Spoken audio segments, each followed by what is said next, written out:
talking, start doing. Stop talking, start doing. You're looking to be more creative and innovative? Here on the beats. And one of the keys to unlocking your potential is an entrepreneurial mindset. I like to say permission granted. No one is successful overnight. Keep on keeping on.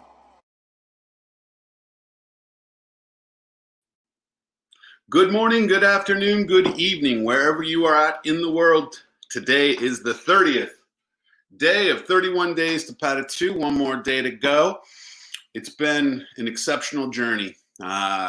Reconnected with a lot of really good friends, met some new friends along the way, and have been coaching and supporting businesses from all backgrounds and all over the world throughout this entire show. This morning, I was making pancakes with my son, Zane. Makes him happy. Only the second time he's eating pancakes, so he's learning the power of the first lumpy pancake.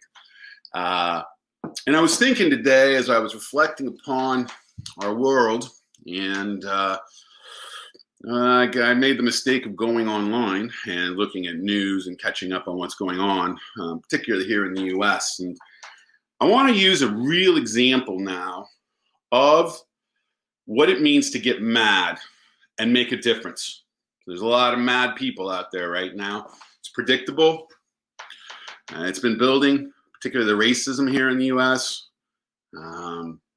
This man being killed by a police officer, murdered, and it's just reaching ahead.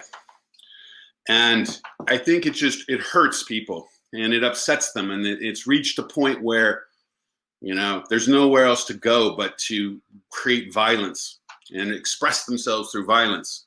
And that's the only avenue they have at this time to be able to make that work. Excuse me one second.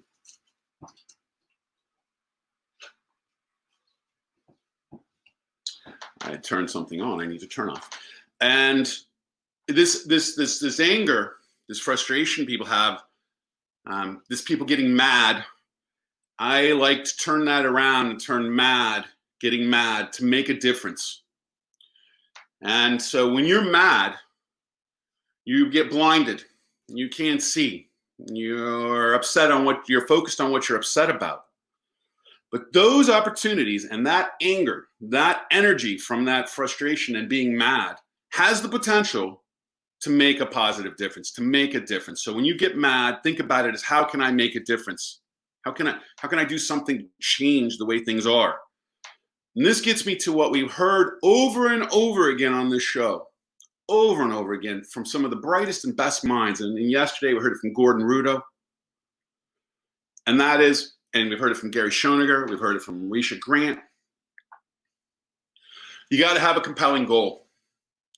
And so use this anger, use this frustration, use this maddening situation to make a difference and create a compelling goal.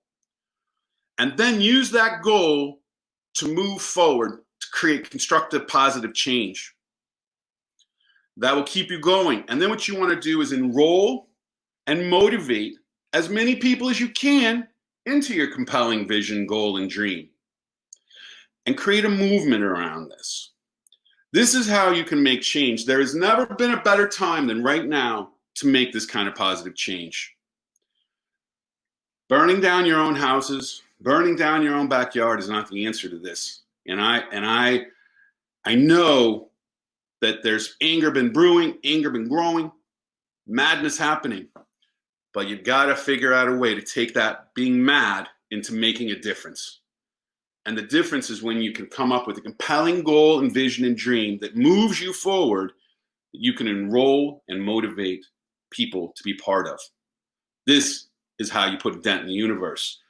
As I've said from the very beginning, day one, there's never been a better time to put a dent in the universe and make a difference and follow your dreams and create the kind of change you can imagine. In this case, the end of racism, the end of bigotry, the end of being unjust to a selection of people and not others. So when you get mad, remember that's an opportunity to make a difference. take that energy, take that potent, powerful energy, and focus it onto engaging, enrolling, and motivating other people into your compelling vision, and then move it forward and make a difference in your community, in your life, and in the world. All right, Amy, that's my inspirational talk this morning.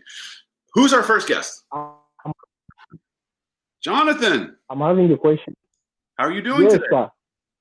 Good to see you. I'm good, sir. Where I are see you? you too. Where are you? Yes, Where? I'm good, sir. I am in Uganda, Kampala. Fantastic. Thanks for being here today. What's your question? Yeah. My question is this. After living in my community for a long time, I have come to realize that many children didn't get success of going to school because of lack of money. I have decided to open a school, a community school, which can help those children to get access of education. After opening it, you know yourself, in the refugee settlement, parents are not willing to pay. They consider everything must be free. So this is the big challenge that I face. Though I've opened a school, but they don't consider it as a school which can change the community. They just want free things. However, I employ teachers, they need to be paid. So this is where I get stuck sometimes, even to build other classes. So it becomes a big challenge to me, because I'm willing to help my community members, but the problem that I face, parents are not willing to pay so that the vision we can push it forward. Let me ask a Thank couple you. questions, Jonathan. So, what kind of curriculum, what kind of education are you providing? What are you teaching the kids?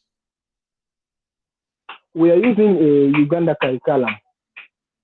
No, but what are you teaching? What skills? What curriculum? What type of education? Math, English, writing, computers? What are you teaching? Yeah, we are teaching English. We teach all subjects required in Uganda schools: English, mathematics, social studies, literacy, and everything. There's other people trying to teach similar curriculum within the different environments you're educating in. There's a lot of people who are trying who are providing educational tools and resources, right? There's a number of people out there doing this. Yeah. Here's the thing, Jonathan, I'm going to ask now. What can you do to differentiate yourself, to create more value for the parents to be willing to pay for their children to go through your school? Yeah, first of all, I'll stop. First of all, I should have a good reputation in the community, and I do have it. The second one, I used to advertise my school through painting, because I remember this year, before starting this year, I painted some design on the school, and it attracted for really parents to bring their children. And after that, I have also to provide quality education, because these children that are learning from our school, they will be great leaders of tomorrow. So we have to teach them in the good way so that they can feel comfortable. I do all those things and I innovate, but the problem, the parents are not willing to pay. That's the problem. Yeah, so what I've discovered is when people aren't willing to pay, well, first of all, there is a mindset of, handouts or give it away in some of the communities you're working in, right? They just expect things. Yeah. They've been given so much in their lives, and rightfully so. Yeah. Nothing against giving them stuff, because I get it, I understand, and I'm not against it. But parents, because of that, that's one thing, that's one element, right? That they're not used to paying, and then there's also lots of choices that they can go to get it for free. They can get it for free from lots of different people who are offering education and schooling out there. And so that's two knocks against you in this space, right? Because now they get stuff for free, they expect it. Two, they can find it for free, right? So I'm going to go over the vision board right now, and I want to draw something for you, okay, Jonathan? That I think it's an idea. I'm going to give you an idea, just an idea. Okay, please, thank you.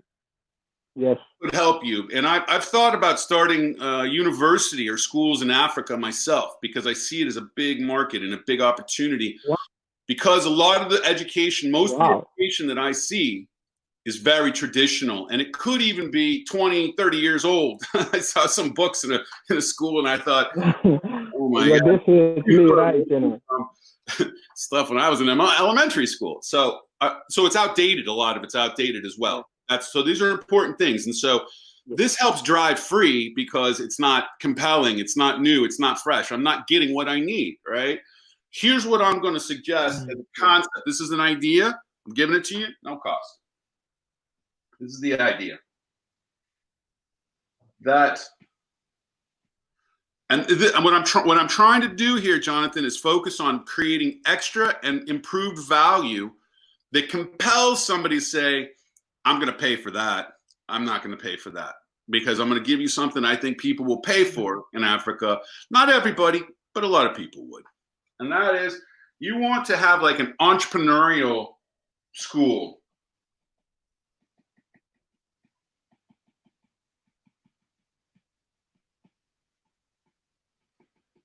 Okay. Now I launched a startup college, startup college in Sharjah near Dubai once, and I tell you, people will gravitate to this much easier, much faster. But instead of providing curriculum, and you can pick up all this curriculum off the internet, so you don't even have to invent this curriculum. Teach them how to develop a website. Teach them how to build a team, build teams. Yeah. Teach them how to program. Yeah. Teach them how to sell. When you see any of that has reading and writing or math in it as the subject, but all of them, finance. We want to, cash flow here. Here's cash flow. Yeah, these are the most important things for people to learn.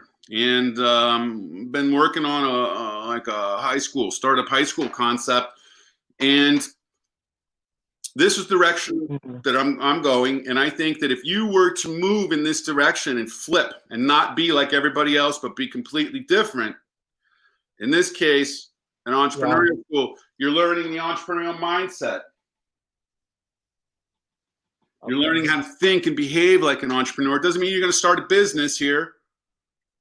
This is program. This is like software, right?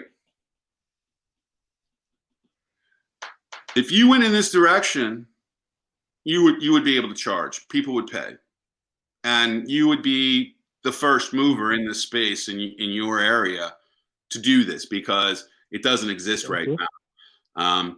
Again, you can find this curriculum, everything I've got here, online. You could pluck it from online, because I'd go for the stuff that's free. People are, open sourced their curriculum, their courses in all these different areas, that you would be able to run a different kind of school that would be compelling and would people would pay for who normally wouldn't pay. What do you think, Jonathan? Okay. What do you think? What are you thinking? It's really wonderful. It's really wonderful. You think I will try to work on them, and I think that I will improve. Look, you want a little timeline? I can give you a little timeline. You want me to help you develop a timeline that would help you know some of the steps to take? You want me to help you? You might be. Yeah, I'm gonna do a little timeline so you can go back and watch this. Here we go. Remember, I like to work in 1 week, 1 month, 6 month time frames. 1 week, 1 month, 6 month time frames. That continues on forever. but I'm able to digest it in weekly, monthly, and 6-month time frame. So I never really am looking out much past 6 months. And in terms of the actionable steps I take, it's within a 6-month period. I'm renewing it every 6 months, by the way. So around the time I'm getting to 6 months, I'm creating my next 1 week, 1 month, 6-month action plan based upon where I progressed, hopefully moving things forward. Here we go. 1 week, 1 month, 6 months. Doesn't matter what the business is. It doesn't matter what the endeavor is. It could be a personal thing. It could be a wedding. You can still work this way. 1 week, 1 month, 6 months. Now, what you need to do, number one thing you need to do is start searching and finding open sourced curriculum that aligns with the entrepreneurial, with programming, website development, team building, cash flow. That's math. Cash flow is math. Writing, you have to learn to write when you're doing programming, so you're learning digital literacy. So it's new kind of literacy, call it digital literacy. But you need to search Google for open source curriculum.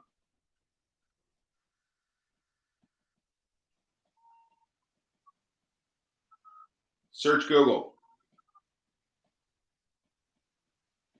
And then what you're going to do, you're going to package it. Package curriculum. That'll go on forever. That's why that timeline goes on. You'll still be packaging, and so you'll start making your own. You'll have other people show up and start being part of what you're wanting to do. It'll grow over time. Next thing you want to do is figure out your promo strategy. You want to have a promotion strategy? And start moving this way. Remember, I talked about as digital literacy. It's the entrepreneurial literacy, whatever you want to call it, entrepreneurial mindset. Focus in on that entrepreneurialness, entrepreneurial.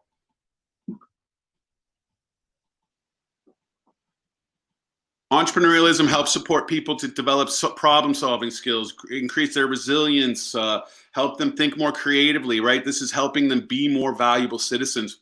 Parents want to pay for this. Plus, you could even market it, invest in your retirement plan, your kids, right? Their kids are their retirement plan, and if they help them become entrepreneurs and invest in them to be entrepreneurs, then maybe when they retire, these kids will be their retirement plan because they'll have a big business. So you could kind of have fun with that, idea. I think fund your retirement plan. I like this. Oh my God, it's good. Yeah. It's good. It's good. Okay, and then what you want to be doing here, Jonathan, is building your team, right? You want to build a team. This never ends too, but these are like people who know how to, who are excited about what you're doing, excited about your direction, motivated to be with you, are mission driven and see the opportunity. Yeah. Not people who want to steal your idea or take what you're doing, because it would take quite a bit for somebody to be able to compete with you on this level, because you would be so far ahead, and most people don't know how to figure this kind of thing out. But this timeline here, it's rough, but it gives you the core elements to work on to be able to move forward. I just think there's so much open source curriculum out there and so many people giving this away that you can pull that now, repackage it, and sell it and drive it as a business within Uganda. What do you think? Are you going to be able to do this? Yeah. You like it? Yeah, it's okay. But yeah, I will be able. I have another question. Just okay? Yeah. I'm giving you a hard time. What's the question? Can I ask another question? Please, one more. I'm passionate in education on the area of children. Mm-hmm. I'm passionate in education on the area of children. How old? And I believe that every child has right to education, because how old am I? No. How old are the children you're teaching? I am 20 years old. How old are the children you're teaching? I have 3 years. Are they 3-year-olds? It depends on the class, because we have baby class up to 6 months. Up to what? There are some who are 3, some are Okay, so they're young, very young. I'm saying this. We are teaching children. So this is perfect We are because teaching children from baby class up to P5. yeah, this is great. So these kids you can teach them how to develop ideas, right? These kids are ripe. They're already full of ideas. They're full of different wonder. Help them understand, and there's curriculum out there for kids on how to develop open source curriculum on how to develop ideas and help kids think through how to problem solve.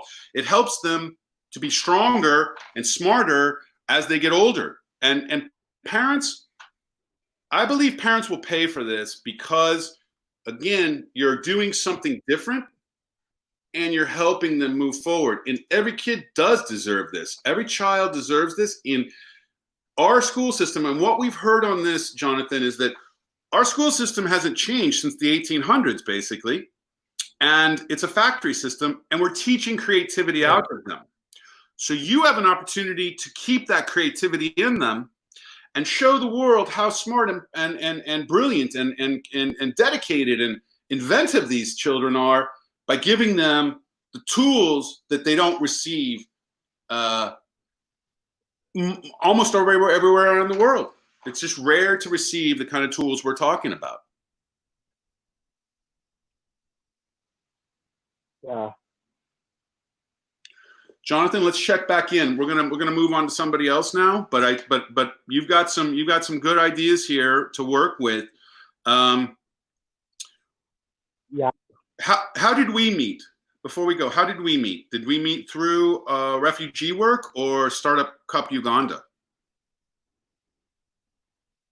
We meet on Startup Uganda when you came in Nakiva. Right, we ran an EcoBoost where we did an entrepreneurial ecosystem design enhancements program. Okay, great. You see what I'm saying though, and you've got a real opportunity here. We're going to follow up with you. I want to see how this progresses because this is big. It could be, has potential. Bye, Jonathan. Thank you. Thank you, sir. Great. I'm happy for that. You have a great smile, Jonathan. It makes me smile. Well, that was interesting, huh? I think that there's so much opportunity within education to reinvent it. Here we are today doing a kind of education program that just leads to more entrepreneurial-based education. Throw out everything else, and you can actually teach writing through communications, strategic communications, promotional development, math through your cash flow and finances. And so you can get all the core skills, but the more important skills that people need are the skills of how to interact with people, how to collect people, how to enroll and motivate people, how to build a team. No one's teaching people how to do this. They have to learn it on their own. And so if everybody knew how to do that, think about the mobilization you could make in terms of when you get mad about something and you really want to make a difference, not just get mad, make a difference. You can mobilize people because you know how to collect people and get people excited and motivated around your vision. That's how we started this program. And I think that this gentleman, Jonathan's on his way. Okay, Amy, who's next?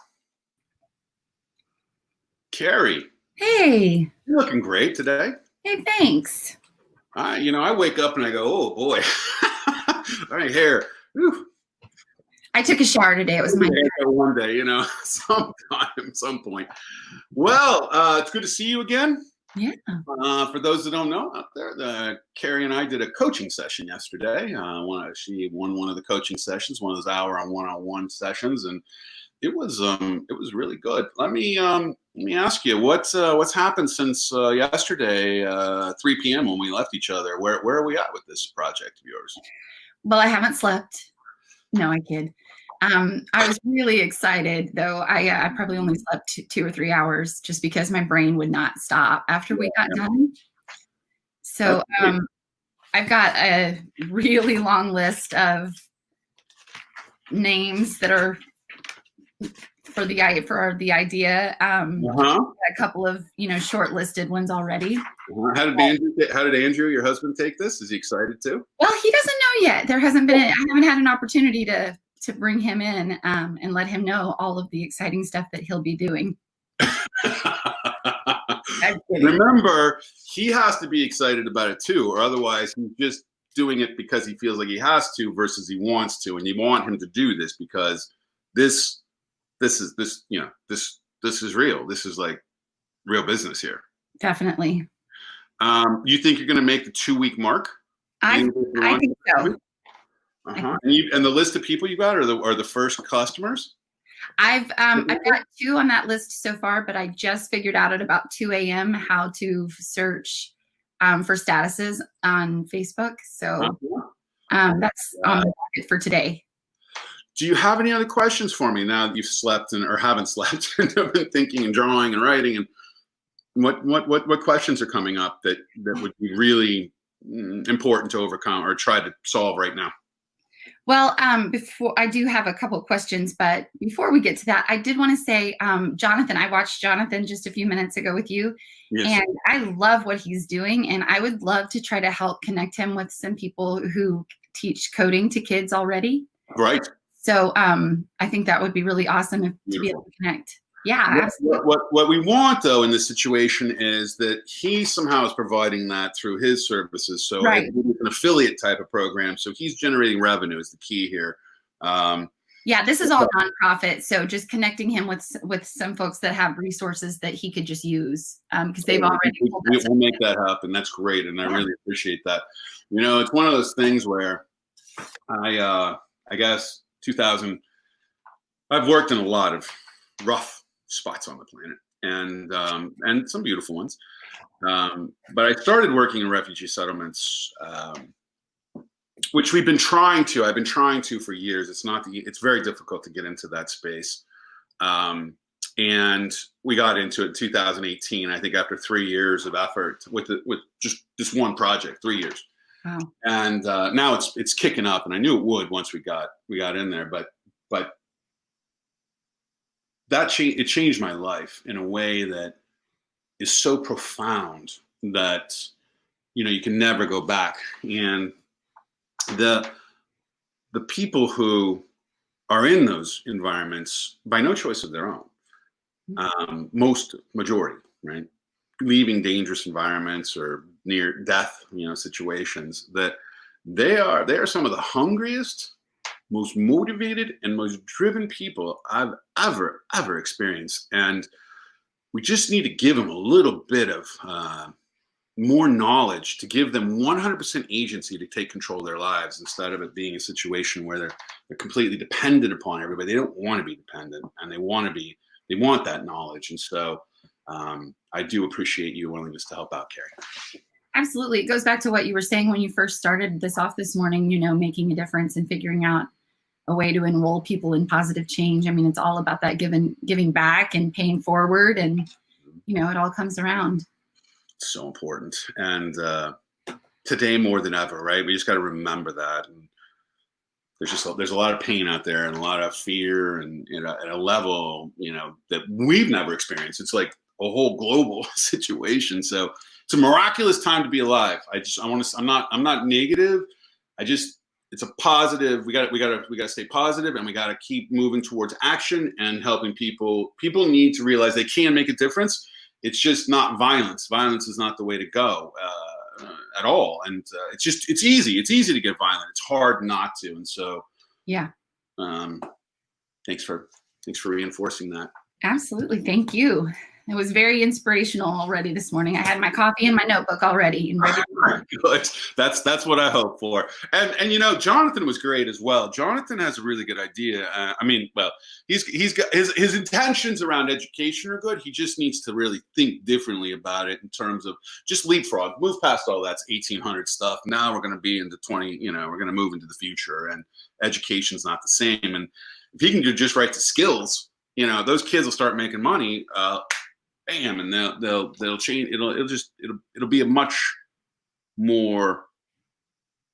It'll create stronger community in the end. Don't we all need that right now? For sure. For sure. Okay, what's your question, Carrie? Oh man, where to start? The most difficult one. Your hardest question. Let's go with that one. My hardest question right now is the top of my list, which is naming it. That's I mean, I can probably go down that rabbit hole. I go crazy for naming. So it's like a fetish. Naming and logos. I just love it. It's just, Me too. I'm so excited. I've been thinking about your business a little bit in my dreams, and so In your dreams, that's funny. you want to do a name storm? Yes, please. Let's do a name storm. All right. But I just be aware that I come prepared. This is our first name storm. Where is it at? Let This me is our just first show name you storm that. on the show. These are my lists of my names. Oh, hold on. Oh my gosh. Wow. Okay. So I did my homework. What I would do is I would go back and rate them 1 to 5, 1 worst, 5 best, and then only pick ones that are 4 and above. Okay. And then work them back that way, because otherwise that list is too long for you, and it'll overwhelm people, or anybody who you share it with.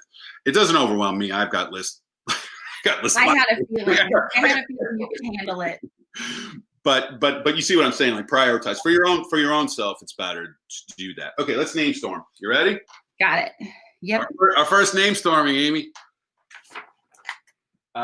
Name storm. Here we go. I love your light bulbs. Oh, thank you. Here we go. We're name storming. I love it. Okay, what's a name you got? So, gosh, I have so many. Married Lee was one of them. Marriedly. Married lead. Married Lee. Marriedly. What is that? Married Lee. Just Marry. Married. IED. Getting married, right? Oh. Married Ly. Marriedly. Is it available? It is available. Did you reserve it?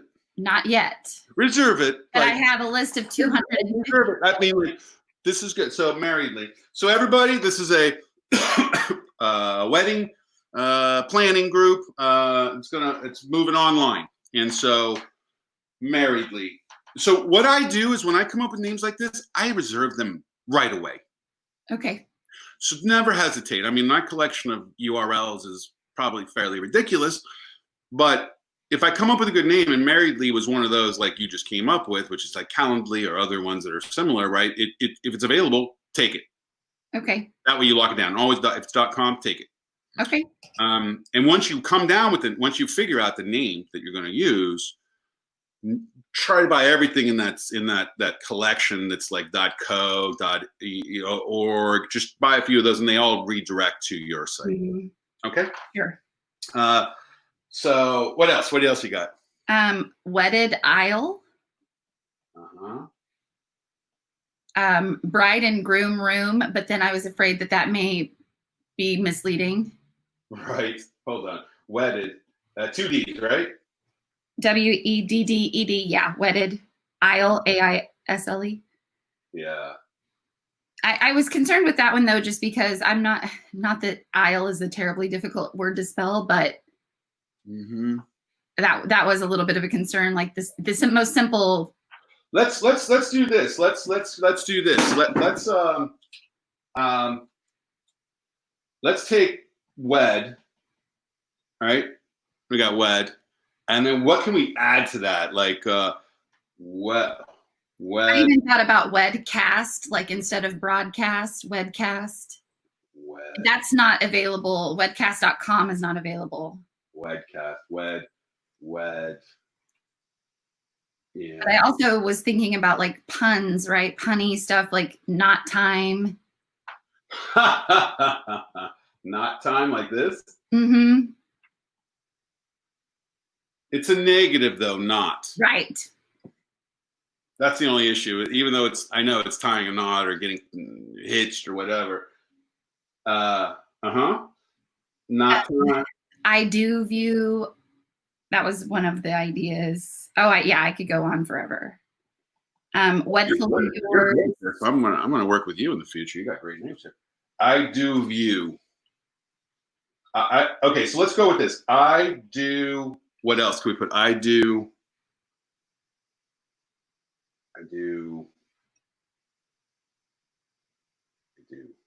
Is I do available? No. That's a good one. It is a good one. I actually found a competitor already. It's ido.tv, but they're not. It's not. I have a differentiator, right? Like my proper. Sure, yeah, I'm not, we don't, yeah, that's great, but I do. So they have ido.tv. Is there any other ido? Well, they're already doing what you're doing, so that's no good. Okay. All of those are, yeah. They're doing what you're going to be doing. Okay, I do. So let's not do I do then, because that's too close. Said yes was one of them that I wrote down. What is it? Said yes. Said yes. Mm-hmm. And I don't think that saidyes.com is available, but I really went through and just brainstormed and just put down everything I could think of that was related to, right, what were the topic. And ideal knot was one of them, perfect knot, virtual knot. And I really stayed with that one for a little while just because of the knot.com. And that's such a streamlined website. I like yes, right? What your yes is a good one, like yes, right? Yes, said yes, wed yes. Oh, I like that. I did too. I like wed yes a lot. At least first blush, right? I never get attached to these things, but I think you may have something with yes, because it's so positive. It's yes, right? It's good. It makes you smile. Yes. Okay, yes, good. Yes. You said yes. Wed yes. Wed yes. What else can we do with? I also thought about not gathered, right? Like again with the not gathered, just because of the not gathering together, or distanced. What was the I had another one that was really good too. Shared vows. Sharedvows.com is available. I was trying to get yes in here, but again, it's not yes, not. That might be catchy, depending on tagline. Yeah, it's kind of like it's catchy. It's not going to be forgotten, right? Right. There was one that was so good, and I can't remember what it was. Yeah, you got to write these down. I do. It's on a short list. I just got to find the short list because everything's they'll go away. Oh, Wedding Apart. Weddingapart.com is available.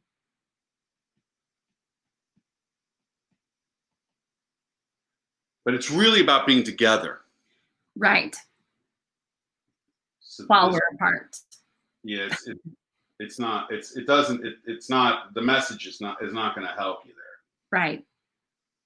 There are some others that are not .com. I was going to ask your advice on that. Like weddingon.site is available, which would be like wedding on site, but it's not .com. It's .on site.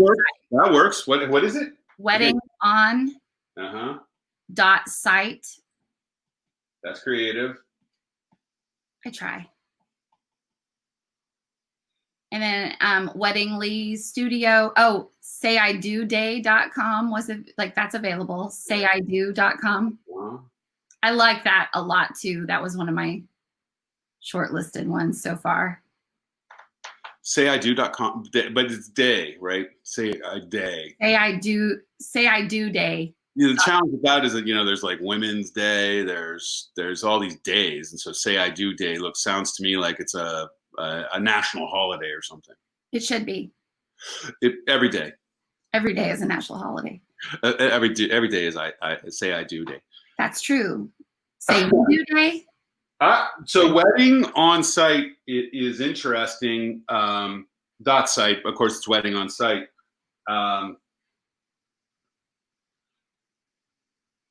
Wedcompany.com is available too. WEDD company.com. 2 Ds, unfortunately. So when I look at these, .com's always my first, but there's so many now, and so many people doing creative things like wedding on site or .on site. Is that you can register .co and .tv or the two other ones in that order. And unless you're doing something like wedding on site, so you can always use .co if it's available instead of a .com. And many people have done that. And so that's like the second, and then the third is like .tv. And then the creative stuff with wedding.site, right? Ultimately, people are going to find it, and you're going to be marketing through social media and other channels, so they're going to get to you not necessarily through your URL. So it doesn't have the same level. You just have to be excited about the name and like the name. Do you have and you have a lot of great options here, right? Yeah, like 250. If you rate those though 1 to 5 and pick the 4 and above, and then rate those 1 to 10, and then pick the ones that you'll get to 3. I mean, I've given you like my favorites already. We you know, they're up here pretty much so far. Do you have a designer for a logo, or what are you doing for a logo? I don't yet. I haven't even. I'm a big fan of if you don't have a particular designer, trying 99 Designs. Okay. You can put a creative brief up on what you're looking for. I usually do about $500 for the logo, and it's a little more than their bottom line, so you get a higher quality designer. But you can get like 100 to 200 designers to come up with logo concepts. You don't have to buy any if you don't find one you like, but along the way you can give them creative direction, which helps them kind of refine.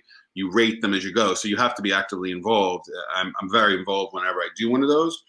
And I don't have another designer of mine do the logos, and I'll throw them out there to 99 Designs. It's a good way to get some different ideas that you might not get. You do have to be careful though, because what happens is other designers start following the lead designer. Yeah. So designing like that instead of giving you new, fresh ideas. So sometimes I'm a little slow to give feedback, but I found that it's a really good place to get some logos from a lot of different designers. Okay. I'll check that out. I've bought logos a couple of times on Etsy, just based on the reviews of, you know, designers. And I found a couple on there and a couple on Fiverr. Yeah, totally. But it's a competition with 99 Designs. Got it. You don't have to choose one. Okay. So you're not beholden to make the purchase if you don't have a logo you don't like. Got it. But if there is one and you're totally happy, it's a great way to go. That's awesome. You'll love it. So it's kind of like crowdsourced or whatever. I mean, it's 99 Designs, and 99 Designs does crowdsources, but they've got a great collection of designers, and they do websites, and they do a lot of stuff now. Before they started pretty much as logos, but now it's expanded dramatically, and it's a great place to go. Perfect. Do this with ease and quickly. Okay, Carrie, I think that you are on your way, and you are serious. Now you just got to get Andrew as serious as you. Definitely. Oh, he will be. I can't. I have no doubts that he'll be very excited and be ready to be on board with it. That's great. Well, I wish you the best of luck. You have phenomenal idea here, and I think that I love your energy behind it, and then the way you even set this up so we come back today after coaching yesterday to make sure you just get some more thoughts on this. But you have everything it takes now, and you have the ability to make this happen, and so I look forward to seeing that your business grow, and let's stay in touch. Thank you so much. Thank you, Carrie. I appreciate it. Have a good day. You have a fabulous weekend. You as well. Now, that was an example. Carrie is an example of a hobbyist. Had a hobby on the side. She's been doing arts and crafts, and has been providing custom stuff to weddings and doing different things, and was looking to start the business and make it a real business. And now moving forward and turning that into a real business. So your hobbies, whatever that is out there that you're doing that is something that you're passionate about, excited about, could be arts and crafts, could be making websites, it could be taking photos, whatever it is for you, you can turn that into a business. And Carrie is living proof of that as she goes forward today. She has a regular job as well, and she's moving it forward. So pretty exciting to see that happen. And I'm really excited for you, Carrie, and your husband, Andrew. Amy, what else do we got? We got some more questions? We do. We have some questions that came in through WhatsApp because people knew that they couldn't meet us during the hour. Anybody wants to send a question? 202-442-7089. Text your question. Okay, here we go.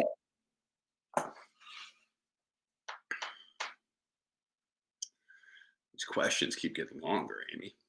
I'm considering investing in a friend's business. I understand his business model, but I'm unable to put my hands on the top 5 questions, areas I should understand before starting this journey with him.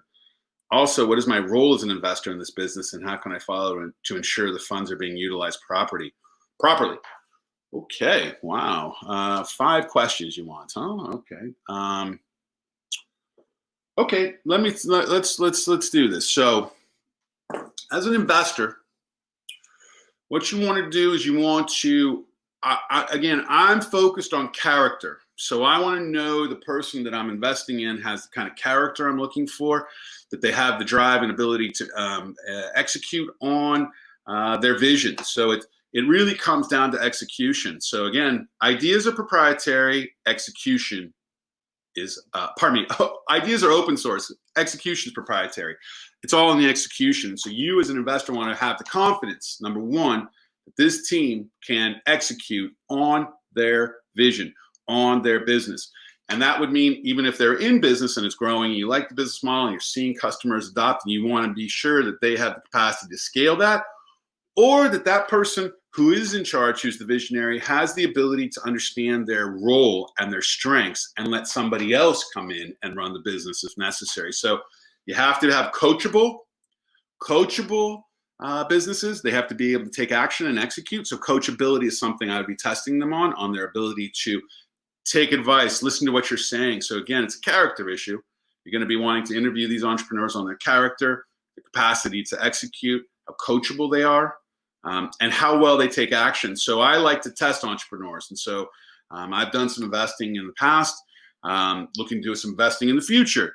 And I'm always looking for making sure that they take action. So giving them in between these interviewing periods before the actual investment takes place, I'm giving them a few things to work on and test their ability to come back and how well they take action. Do they go above and beyond? I'm looking for people who are hungry, who are driven, who aren't going to give up. I'm looking for people like Carrie who don't sleep because they're so excited about their idea and they come up with 150 names in one night because they're energized to move things forward. That's the kind of energy you're looking for. That's the kind of determination you're looking for. The only way I've found to figure that out is by testing them and looking in their eyes. You can see a lot by looking in people's eyes as you talk to them. So you definitely want to look into their eyes and be sure that what they're saying matches what they're doing. As an investor, I would ask them questions about how are they going to spend the money. So they should have a plan. If they're asking you for money, whatever amount that is, 50,000, 100,000, 5,000, doesn't matter. They need to be able to tell you how they're going to spend that money. Now, if that money is being spent on areas that are for their salary or for a majority of it for marketing and promotions and not into developing the product or for driving revenue, then you have to look at that and then reevaluate based upon where they're spending their money. But the money should go to make sure that they're happy and comfortable, but also it should be driven on driving revenue as fast as possible, as you know, as an investor. But you want to verify and validate that they understand that and that that's where they're going. You want to see if they have a background. What's their background in what they're doing? Why are they passionate about it? What track record do they have? You want to understand who's on their team and what value they're bringing.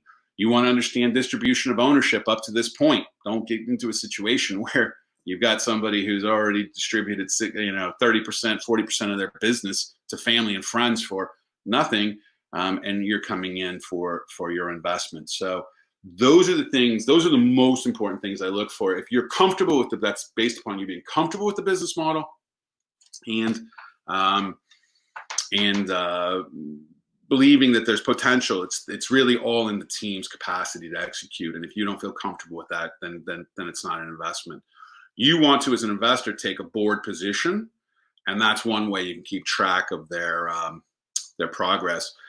I've trained a lot of investors, and I've trained a lot of businesses on how to work with investors. But from an investor standpoint, my advice to you is you really have to realize that this money is lost. That's how I look at it. So from an investment standpoint, it's lost money. And that what I've seen are a number of investors, particularly aspiring investors, crush the business because they get too involved. They just put too much pressure on the business builders, the entrepreneurs themselves, the founders, and the founders start rebelling. And when that happens, it's really pretty much impossible to turn that around unless you remove all of them and bring new people in, which means your odds of success are just decreasing daily. So you as an investor want to be more of a coach, advisor, support, pulling in your networks to support that business. So there is value from the entrepreneur side. I'd be having the entrepreneurs understand and interview you on what you're bringing beyond money. So you might want to share that as well with your potential investment, what you bring beyond money, because those networks you have are of value and can help accelerate your positioning going forward. I would also be, focusing on revenue, growing and increasing revenue with whatever investment you have. And then two, as you go and as that revenue starts increasing, helping those entrepreneurs position for the next round of funding, because that's going to be a critical piece if they're getting funding now. I think that pretty much covers it right there. I hope that helps. Whoever asked that question, thank you. You got another one, Amy? Maybe. How can I determine the worth of my visitors, users, and customers' worth? How can I determine the worth of my visitors, users, and customers? Okay. Everybody has a different kind of value you're going to put on those visitors. Some people, those visitors are there. You're getting advertising, right, from those visitors. You're getting money from customers. So that's a value. There can be a lifetime value to that customer, so you can project out a lifetime value on that customer if they're repeatable customers. I think what happens here, and if I'm reading between the lines and I'm not hearing it firsthand and I can't see who asked this question, you don't really want to focus on the numbers you've got in terms of people following you, the visitors. You want to focus on conversion. If you're trying to sell something, it's all about conversion. You could have, I love when people say, I've got 10,000 followers. I'm like, how many of those people actually engage and post and do anything? No one. So you don't really have active, engaged people. And so I think the numbers are not as important as it is your ability to convert, the numbers of people you can convert either into customers or take the action you want to take. Then you can start rating their value. But just having 10,000 followers, 10,000 friends, or I found out the other day I reached my limit, 5,000 friends on Facebook. It doesn't mean anything, right? You don't let your identity get attached to that and have like, I have all these friends or I've got all these people following me. You've got to convert those people into either doing an action step you want or turning them into customers. And then you can evaluate their value. But just having people following you or liking you or friending you is not the answer. The answer is in the conversion when you get to the point where you want to convert. And to do that means you have to make calls to action. You have to create a compelling reason, a compelling and valuable proposition that gets them to act and move from where they are currently, much more passive in their experiences on the internet. Another question. I've been struggling with my investor to come to an understanding of my business break-even point. Can you help me out with examples? Can we go see that one more time? I've been struggling with my investor to come to an understanding of my business break-even point. So this is interesting. You as the entrepreneur, you can talk about your break-even point, but your job is to create that break-even point and to create that revenue and drive it as fast as possible. My first reaction to this question is to stop talking and start doing. Your investor may be frustrated with you. If you're having any tension with your investor, he may be frustrated with the lack of progress you're making. I'm reading between the lines here again. But what I'm saying is you as the entrepreneur, show where the break-even point is. Just projecting it it's a guess. You don't know. You have no idea. And so there's no way to know what that, you can project what that break-even point is, but unless you're generating the revenue, creating the sales, seeing the money come in, and then understanding what the profit margins are and how to reinvest that money back into the business, and how much money that has to be reinvested, then it's going to take 3 times as long as you think. Number one, so it's 3 times as long. And if the investor is telling you, well, I think it's 3, I think you're being too optimistic. I think it's 3 times longer. He's right. Consistently, over and over and over again, it's always 2 to 3 times longer. So I always go with 3 now. I've tried to change that universal rule, but I can't do it yet. I haven't figured it out yet. I will one day. And so the only way I figured out to do it is to prove it, show it, make it happen. And so for you, I'd stop talking. I'd start showing when that break-even point is. If you're not selling, if it's an idea and the investors put money into it, compromise. Say, okay, and agree with the investor. Okay, we'll go with that projection, especially if you think it's a little too conservative for you. But then prove it. Prove to him it's a different number. So use that discussion and that number that's an arbitrary number that's picked out of thin air that doesn't have a lot of meaning, and then go prove how quickly you can create that break-even point. It's all in your action. Again, it's execution. Make it happen. Find a way to accelerate it and show that investor and make that investor happy and turn them around so that they now go, okay, I believe you now. I believe what you're saying in terms of what you believe we can achieve. But actions speak louder than words. Stop talking, start doing. Okay, another question. Under what conditions should a social startup scale up? Under what conditions should same question twice. What should a social startup scale deep? Under what condition?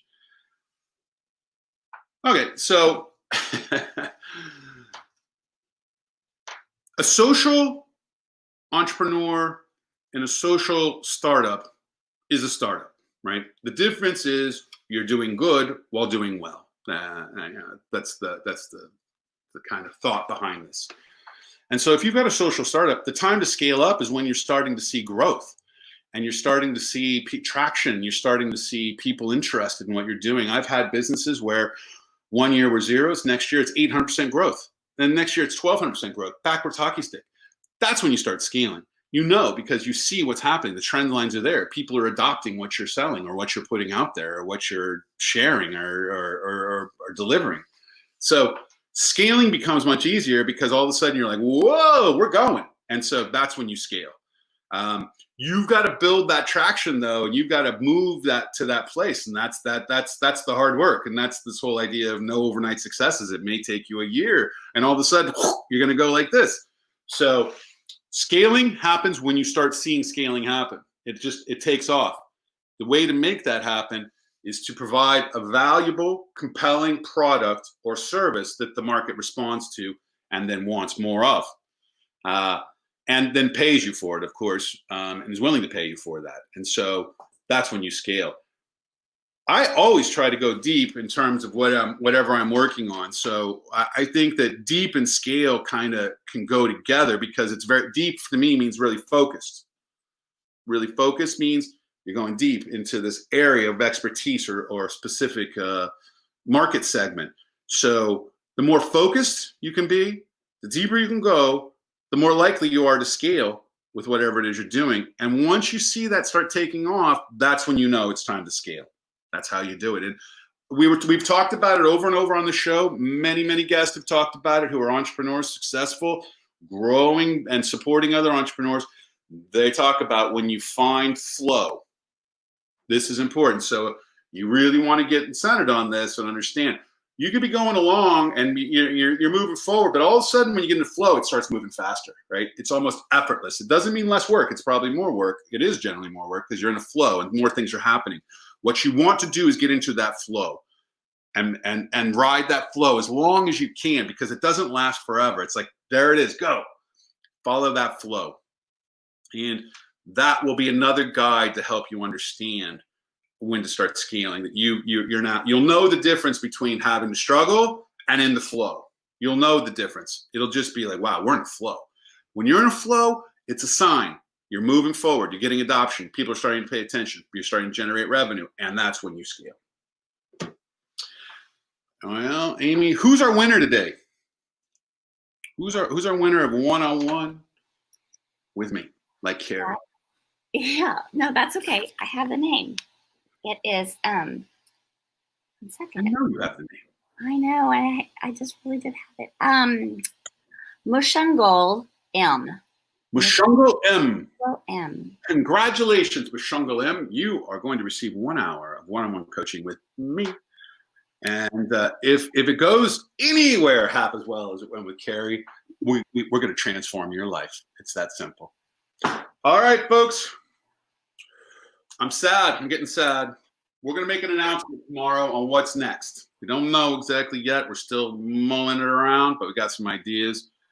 We started drawing on the future here, but we are down and done with day 30. One more day to go of 31 days to PADITU. I want to thank everybody for being here. We'll be back same time, same place. See you tomorrow. You got to never ever give up. Keep it up, keep it up. Never ever give up. Keep it up, keep it up. Never ever give up. Keep it up, keep it up. Never ever give up. Keep it up, keep it up. Raven walks for life. Believe in yourself and you'll go far. On for everyone. Share